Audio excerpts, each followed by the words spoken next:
From the Sony Picture Studios out of Burbank, California, this is Jeopardy! And now your host, J. Archer Elderquist.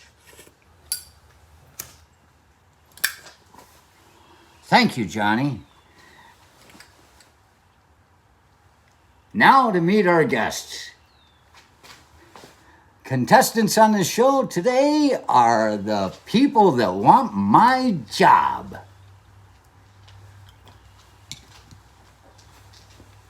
Here in seat number one, just because he's tougher than the rest of them, we have Aaron Rodgers. Aaron Rodgers out of Wisconsin, a football player, coming from a place where it's thick as snow and thick as the cheese. What is it makes you think, Aaron, that you can take my job? Next question, please. Who even cares? Our next contestant, Ken Jennings, a well-known contestant on the Jeopardy show under Alex Trebek, who is known for fantastic feats. What is it that makes you think, Ken Jennings, that you can take my job? Being a person that was a contestant, not only do you know how much everything's rigged, but you also have some sort of hateful need to keep contestants from doing better than you ever did. Think about it. And our third contestant, who the hell knows? I haven't been following this stuff. Who the hell knows who else they've got taking my job? Don't you know? Here's the one thing.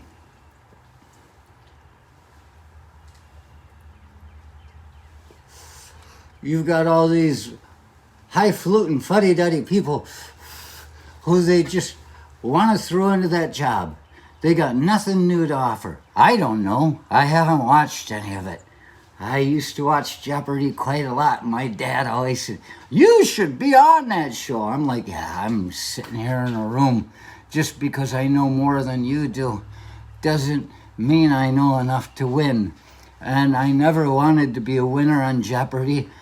I only wanted to be the host.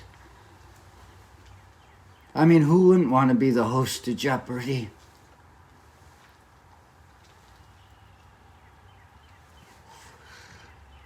And it's not just about, in this day and age, wanting to be the host of Jeopardy that makes these people qualified to do it.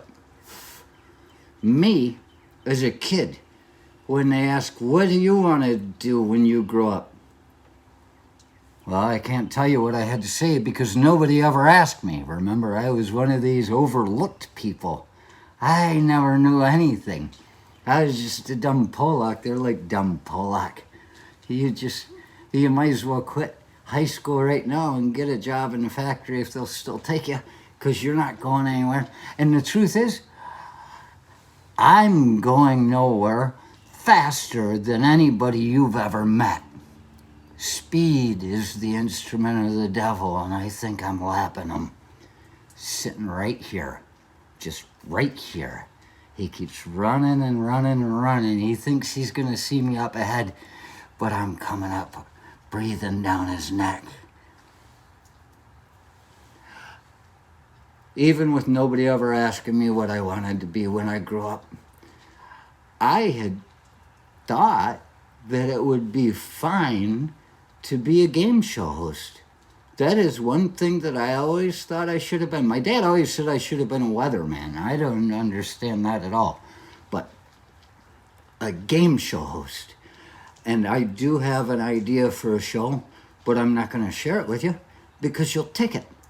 There's one person out there that already has that idea, didn't do anything with it, but it's because I ditched on him. And, well, If he didn't do anything with it, he's not the person I was supposed to be working with to begin with. I'm supposed to have people that do things around me because I don't do anything. But I have all kinds of friends. When the time comes, I give them ideas. And I say, it's yours. I'm very generous with my ideas. And some of them even work. You'll never hear about it.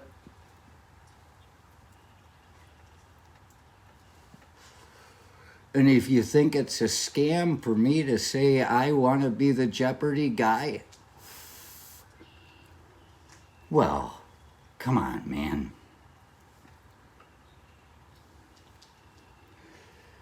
Who would have ever guessed that Chuck Barris would be a game show host?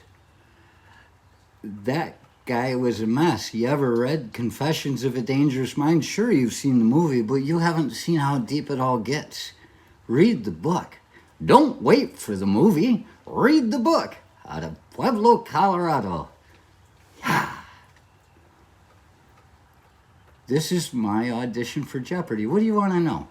I speak Chinese. I speak some Polish. I speak some Spanish. I speak some German, some French, some, but I've even got Norwegian. Do you know? Oh, no, that's Chinese. It's Harderlister Knullerlemai. That's what Strom, the guy who was in when I was in jump school and I met these rangers in the cab, the one guy, Strom, who I mentioned to a guy that my brother worked with when I stopped in there one time. He was okay, this guy. He's like, oh, he found out, he knew I was in the Army from my brother. My brother was in a meeting, so he was staying over to cover his stuff until he got out of the meeting. And I showed up at midnight through a snowstorm on a motorcycle from 12 hours away.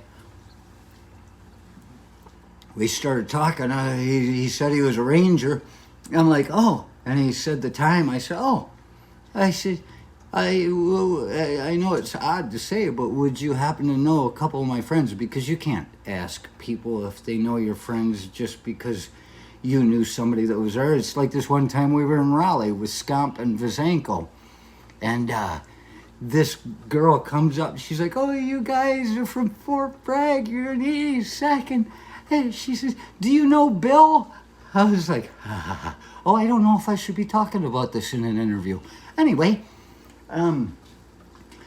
there are 16,000 paratroopers in the 82nd Airborne Division at the time we were there. You think I'm going to know Bill? I didn't say that. I thought it.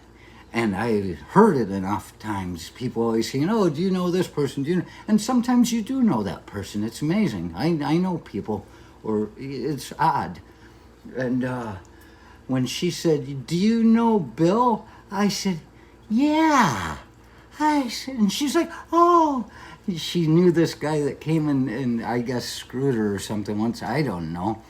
But I said, what's he look like? She's like, oh, he's about, and she said his height, and I said, yeah. And she says, he's got blonde hair. I said, oh, yeah. And she says, he's this and that. And I said, yeah. I said, I know Bill. She's like, oh. I said, didn't you hear? And she says, what? I said, oh, he was in a terrible accident. He's a paraplegic now. And she just went, oh. And I said, eh. And I walked away. Ask me if I know somebody. I'm from a town of 3,000 people. I'm related to most of them, but I don't know them all. 16,000 people in a strange place. You think I know this guy? So this is the point.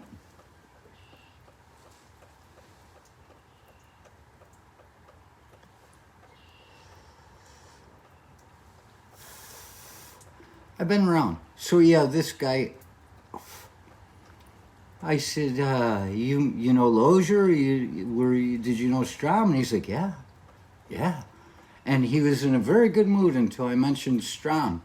And he was in Somalia, this guy that worked with my brother as a ranger, which really they didn't do so well. It was a hard time, I read the book. I saw the movie.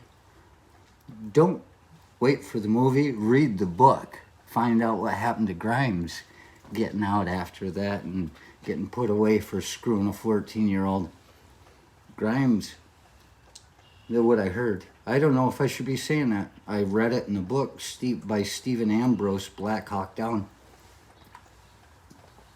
But as soon as I mentioned Strom, he just got all quiet.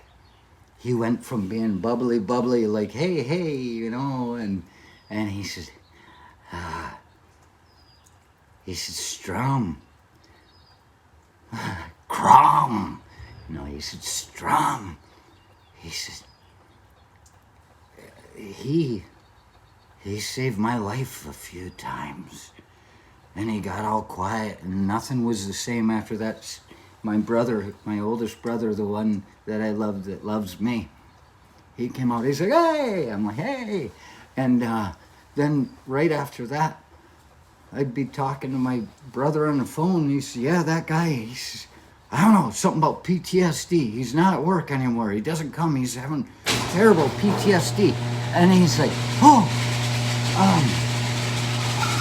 it just came out of nowhere. I said, well, did that happen right after I was there? And he was like, yeah, it did. And I said, well, I put somebody into a PTSD situation. And remember what we say. For me, it's not PTSD. It's a fond memory. You know, it's all how you look at it. You shouldn't have been there, I suppose. People are what they are when they go in, and if they think they can go be somebody special and never have to do anything, they haven't learned to deal with it. But the point is, I speak this language. Oh, what is that? Strom taught me. He said, Hartelister knullerlemai. That means a very polite way of saying to a woman in Norway, pardon me, ma'am, would you like to fuck? And they evidently go along with it. I haven't been to Norway. I don't know. But I have background. I have all kinds of stories. And I have no need to be the best Jeopardy player in the world and hate people because maybe they're making more money on me than I did. And I don't have any need to really rig the game. I'm getting a check, right? This is Jeopardy!